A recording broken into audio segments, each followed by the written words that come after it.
A self-made tech founder rises from nothing to everything: fortune, fame, and a marriage that cements his place among the elite. But behind the glitter hides a signature he never read, a prenup written in fine print. When love curdles into silence and divorce strikes, the contract flips his empire into her hands. The courtroom strips him bare, the press devours his downfall, and he's left alone in a cheap motel with nothing but regret. Yet in the ruins, he rediscovers freedom, purpose, and the dangerous beauty of starting again. Let's begin the story. Jason had always believed speed could save him. If he moved fast enough, worked hard enough, dreamed big enough, the world would never catch him. He grew up in a neighborhood that taught him how quickly dreams could rot. The cracked sidewalks, the abandoned storefronts, the weary faces of men who had given up long before their prime. Those images hardened him. He decided he would never stay still long enough to sink. As a teenager, he discovered the glowing hum of library computers. The machines offered escape. He stayed until closing, teaching himself lines of code that looked like foreign poetry to everyone else. He copied books on software engineering, devoured online forums, and built small programs nobody asked for, but that taught him how to solve problems. By day, he wiped counters at a greasy diner. By night, he fed a hunger that no paycheck could satisfy. By his 20s, Jason had drifted into the world of startups. His first few projects barely survived a season. An app that nobody downloaded, a service that failed to find a single paying customer. But each collapse hardened him, sharpened him. He lived on couches, rotated credit cards to buy time, and skipped meals to pay for servers. He watched friends quit, worn down by exhaustion, but he carried a kind of fever that would not let him stop. Then came the night that altered the trajectory. A friend dragged him to a rooftop party he had no interest in attending. Jason arrived wearing the only blazer he owned, surrounded by venture capitalists in designer suits and influencers who moved like the city itself bent to their rhythm. He kept to the edges, uncomfortable and invisible, until he saw her. She glowed in a way that seemed almost deliberate, like a flame drawing the room closer. Her family carried old money, and her confidence reflected it. She moved with the ease of someone raised in spaces Jason had never imagined inhabiting. People orbited her, laughing a little too loudly, waiting for her glance. Jason felt gravity pull him forward. He introduced himself with awkward certainty, and though she had no shortage of admirers, she lingered on him. She listened when he spoke about his projects, asked questions with sharp precision, and held his gaze long enough to make him feel like the center of something rare.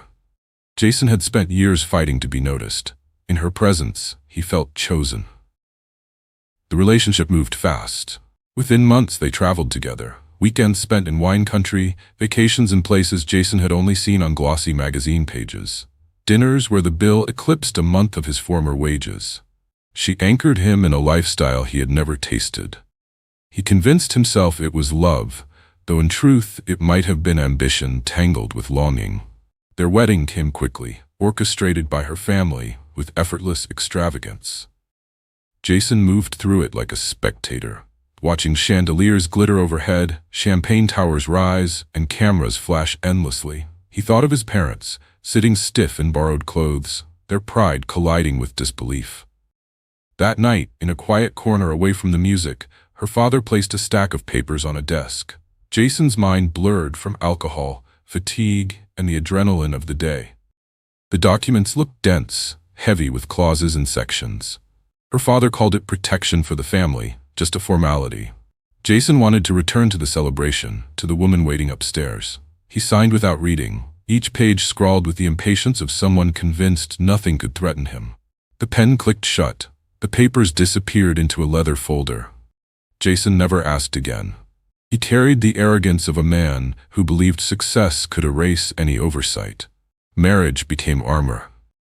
With her at his side, Jason walked into boardrooms that had once closed their doors to him. Investors who once ignored his emails now returned calls.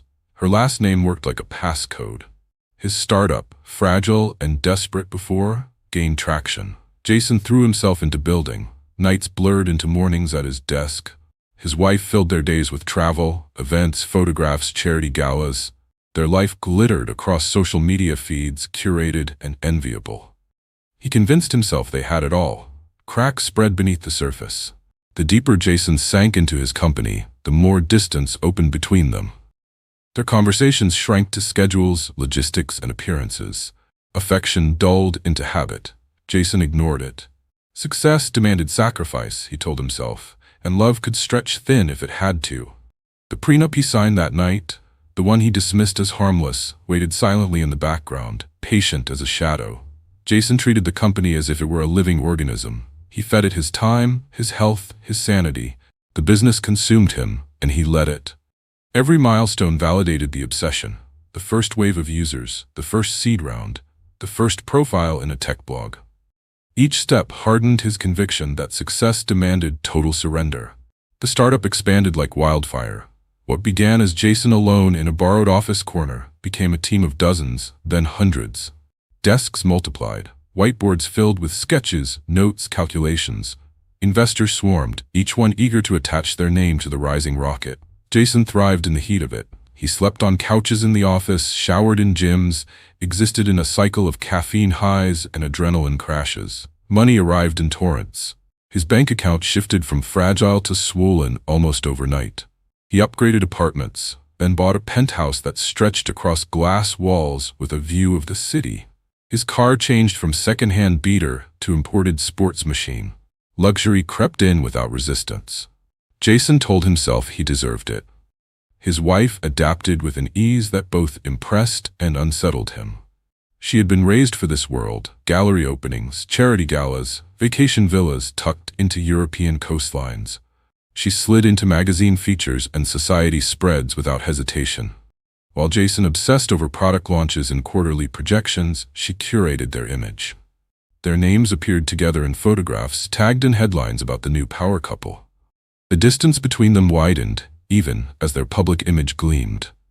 Jason worked through nights, glued to screens, chasing metrics. She drifted through social circles, cultivating connections that reached further than his own.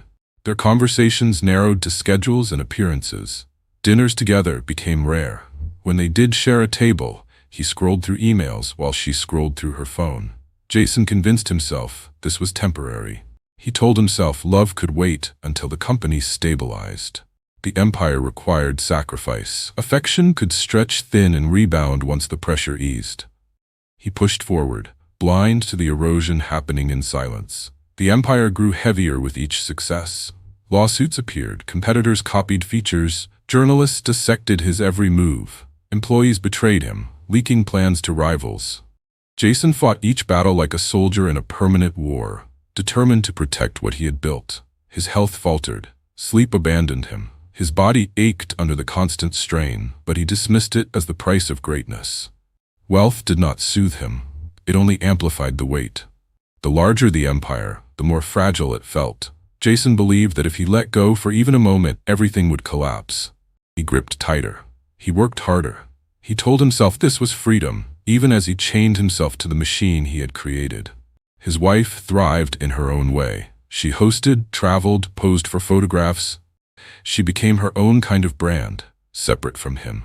Her name tied to foundations and art houses. Jason noticed, but didn't dwell. She moved in a different rhythm, and he told himself it didn't matter as long as the empire kept growing. The cracks in the marriage widened into canyons. They inhabited the same home, but not the same life. They appeared together in magazines, yet lived separately in silence. Jason felt the absence, but numbed himself with work. He believed ambition could hold them together, that empire could substitute for intimacy. Success blinded him. Headlines named him visionary. Investors called him unstoppable. Employees spoke of him with awe.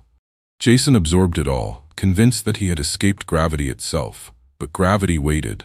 The contract he had signed years before remained buried, patient, untouched. Every dollar earned, every share issued, every piece of intellectual property folded silently into its clauses. Jason built higher and higher, unaware that the foundation belonged to someone else. The silence between them had been growing for years. At first it lived in skipped dinners, unanswered texts, empty spaces in their calendar. Then it thickened into absence. She no longer waited for him to stumble home, no longer asked where he had been. She slipped away into her own orbit, and Jason, locked inside his empire, barely noticed until the void became undeniable. The divorce papers arrived like an ambush. A courier left the envelope at his office, his name printed neatly on the front. Jason carried it into a glass-walled conference room and stared at the weight of it. The pages inside were cold, efficient, unyielding. Words he had never imagined for himself. Dissolution, separation, distribution. The language stripped the marriage of memory and reduced it to assets and terms. Jason entered the courtroom with armor made of ego. He told himself he had earned everything he owned. He had built it with sleepless nights, with bloodshot eyes, with the marrow of his youth. No legal trick could take away the empire. The company was his identity, his legacy. Divorce would hurt, but it would not destroy. The courtroom stripped him of that illusion piece by piece. His ex-wife sat calm, surrounded by attorneys who knew the language of power. Jason watched them move with precision, their voices measured, their hands sure. His own lawyer flipped through papers with a furrowed brow, already sensing the disaster Jason had walked into years before. Then the prenup surfaced. The leather folder opened. The document spread across the table like a map of ruin. Jason recognized his own signature scrawled at the bottom of page after page. He remembered the champagne fog of that night, the impatience, the pen scratching across paper he never read. Clause by clause, the trap revealed itself. Property transferred, equity reassigned, intellectual property surrendered, shares, assets, accounts, all rerouted with legal clarity. Every safeguard he thought he had built vanished in sentences written years earlier. Jason felt the room tilt as the language gutted him. He had dismissed the contract as harmless, a formality. Now it became the blade carving his empire into pieces. He glanced at his lawyer, searching for some hidden strategy, but saw only resignation. The case was already decided before it began. His ex-wife did not glance his way. She sat composed, her eyes fixed on the paperwork, her expression unreadable. Jason searched for hesitation, for the faintest memory of what they once shared, but found none. She had moved on long before this moment. The judge's voice carried the finality of a closing door. With a single declaration, Jason's empire shifted hands. His wealth evaporated into hers. The company he built no longer belonged to him. The courtroom air felt suffocating, heavy with the sound of his downfall. When it ended, Jason walked out into daylight that felt foreign. Cameras flashed, microphones shoved toward him, reporters hungry for the perfect headline, the visionary undone by his own arrogance, the tech founder who lost everything to fine print. Jason kept his head down, his silence feeding their story. That night, he found himself in a motel far from the city's center. The room smelled of bleach and stale air. The bed sagged, the walls thin enough to hear strangers coughing next door. He set his duffel bag on the dresser and sat on the edge of the mattress, staring at the floor. The silence was deafening. No emails, no meetings, no investors, just the hollow echo of everything gone. Jason lay back and stared at the cracked ceiling, replaying the path that had led him here. The rooftop party where it began, the wedding drowned in champagne, the contract he signed without thought, the years of obsession that blinded him, the empire he thought indestructible collapsing in an instant. He realized then that he had never owned it. From the beginning, he had been building something that already belonged to someone else. Jason woke before dawn in the motel. For a moment his body tricked him into thinking it was another day in the empire. His eyes opened expecting the glow of skyline through glass walls, the hum of smart devices waiting for his command, the soft weight of sheets that cost more than his first car. Instead, he faced a cracked ceiling, faintly glowing with gray light, curtains fluttering against a draft from the rattling air conditioner. The silence pressed down on him. No buzzing phone, no calendar alerts, no Slack notifications piling into red numbers that demanded action. Just the hum of the unit and the distant whine of traffic. Jason sat up, his body heavy as if someone had tied stones to his limbs. The night replayed in fragments, the courthouse, the cameras, the signatures, the gavel that slammed shut years of sacrifice. He had built an empire, but his hands were empty now. The irony cut deepest. The empire had never really been his. He stood and caught his reflection in the bathroom mirror. The fluorescent light cast a sickly pallor across his face.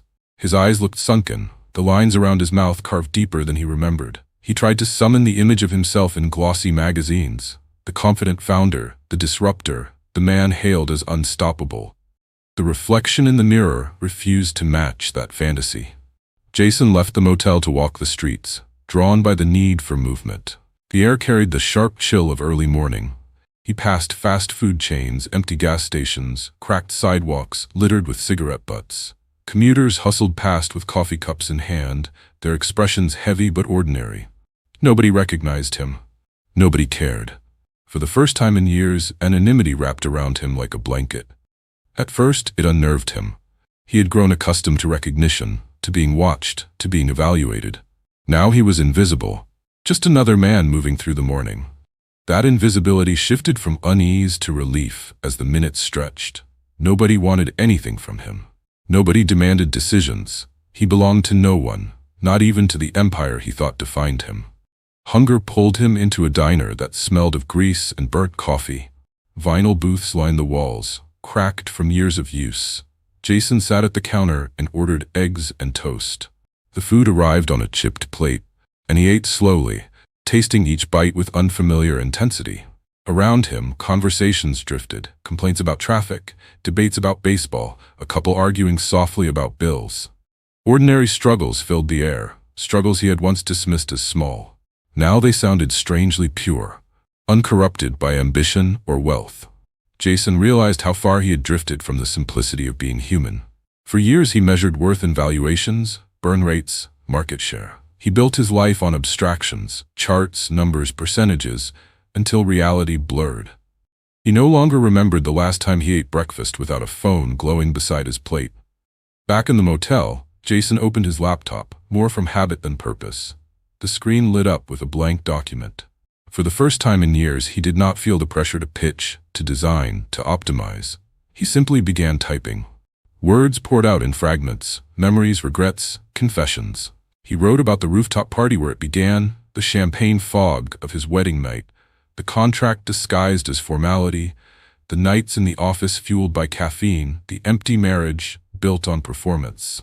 The writing carried no audience, no investors, no users. It existed only for him. Each sentence peeled back layers he had ignored, his arrogance, his blindness, the way he had mistaken ambition for love.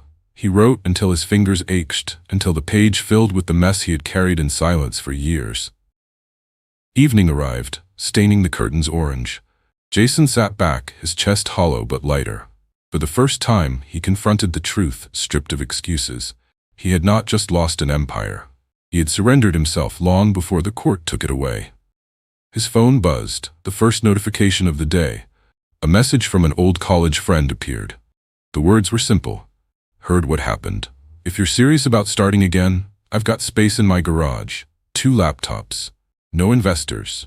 No contracts. Jason stared at the screen, the glow reflecting in his tired eyes. For years he had chased scale, growth, dominance. He had built not out of love for creation, but out of hunger for validation. Now the idea of a garage, a blank slate, and 2 laptops stirred something long buried. It reminded him of the boy in the library, coding on borrowed computers, building things nobody asked for but that carried pure possibility. He closed the laptop and lay back on the sagging bed. The motel ceiling, cracked and stained, no longer looked like ruin. It resembled a map, each fracture a path into the unknown. He realized the empire had not been freedom. It had been a cage dressed in gold, each success another bar tightening around him. Now stripped bare, he held nothing, and in that nothing lived freedom. Jason allowed silence to fill him, not as emptiness but as space. Tomorrow he would answer the message. Tomorrow he might build again, not for investors, not for headlines, but for himself. Tonight he let himself rest in the ruin, feeling for the first time in years that ruin could also be rebirth. Thanks for listening.